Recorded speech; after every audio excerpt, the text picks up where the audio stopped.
As we all know, we are in the month of love and Valentine is coming.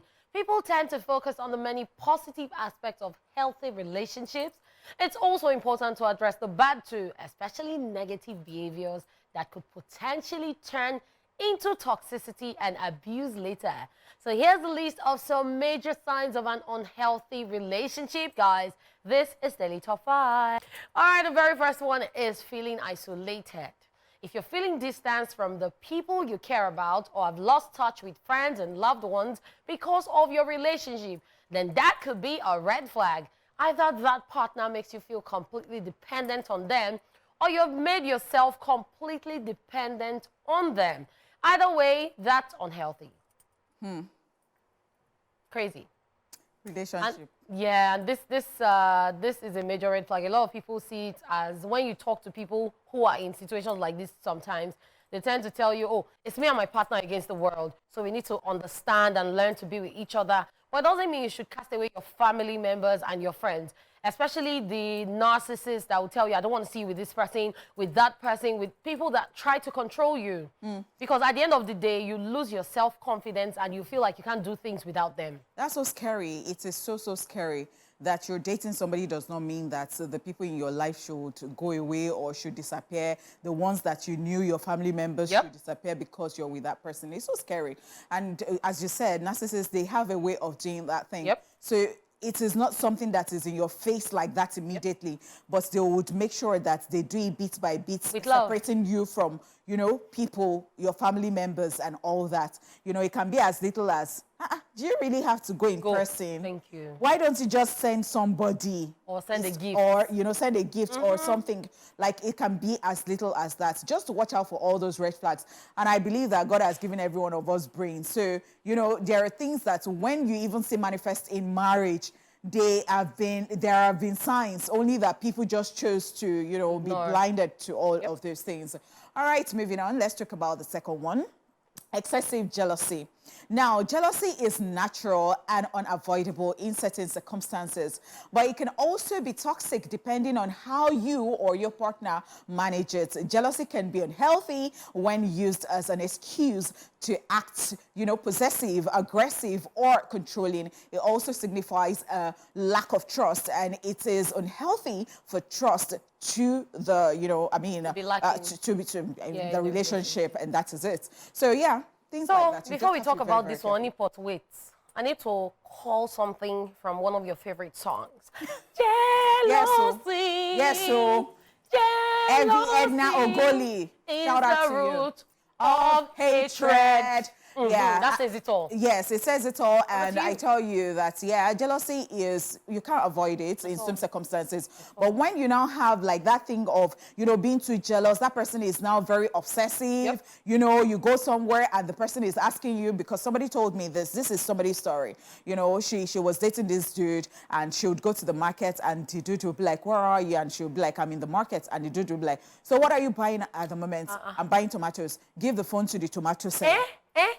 Mama, I mean, is she really buying tomatoes? Like, why? So he's very friendly with all our friends, and you think, because it's just, but because of the information he wants to get. So if she says she's going to Buki's place, he's already calling Buki. Buki, how are you? Wow. Is Titi, or, you know, Titi is not a name, but I mean, I'm just using. So, yeah. That's crazy. Another thing with jealousy is, like we said, the person gets aggressive, controlling, and it gets to a point where you go choke, you get tired, and then you have to leave. All right, the next one we're talking about is shifting responsibilities and blame. Watch out for a partner who is a pro at playing the blame game. When an issue prevents you and your partner from listening to one another and resolving the problem together, then there might be an issue. Whether he or she is putting the blame back on you, past experiences, or someone else, failure to take responsibility for one's actions is a bad sign. And this one, a lot of people do it knowingly and unknowingly. People need to understand that when something happens, focus on what happened and try to resolve it. If you're to blame, don't push it on someone else. Don't shift, oh, if I didn't do it, why didn't you do it? At the end of the day, you were supposed to do it. take the blame, apologize, say you're sorry, and make sure it doesn't happen again. Don't just say, oh, it won't happen again, and then it happens again. Because at the end of the day, you're supposed to be looking out for each other. You're supposed to be there for each other. And at the end of the day, you're supposed to be a pair. A partnership makes you whole. Means that someone has your back and you have their back. Preach. Right, the next one is a frequent argument. Excessive arguing shouldn't be confused with passion, okay? Whether minor or a major argument, if they happen too frequently, there might be a problem. If you find yourselves constantly raising your voices at one another, you may have some unresolved communication issues, okay? Yeah, I think this should be noted, especially when...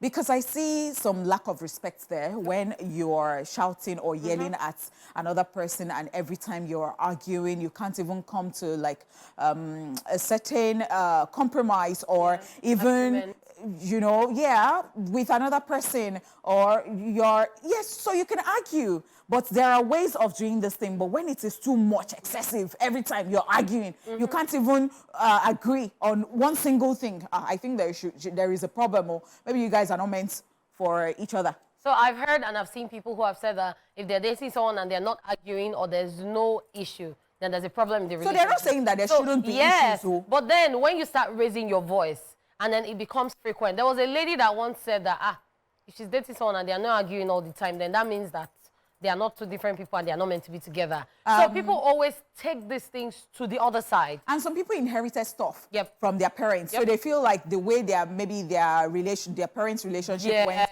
their own relationship, and it might not be healthy. So you're now bringing it down to your own relationship. You think that is how it should go. Because they're used to it. Because they're used to it. I don't think so. Well, the last one we're talking about, the last negative thing you need to overcome is trying to change each other. Like, treating each other like projects rather than people could be a problem. It's okay to want your partner to be a better version of himself or herself, but trying to mold your partner into your version of a perfect person isn't fair to either of you. Chances are you were already the way you were when they met you, so it's unfair to ask you to change now. Don't you think so? That's just always very funny. When you think a whole adult, like a whole human being, you can change that person to what you want. You saw them, you knew things about them. Don't think that you would not get married to them or get into a relationship with them and then you change them. There will be problem. A money problem. Yeah, I said that because you know, there are ways that you can actually talk to somebody if you think that that person has a wrong orientation from the start.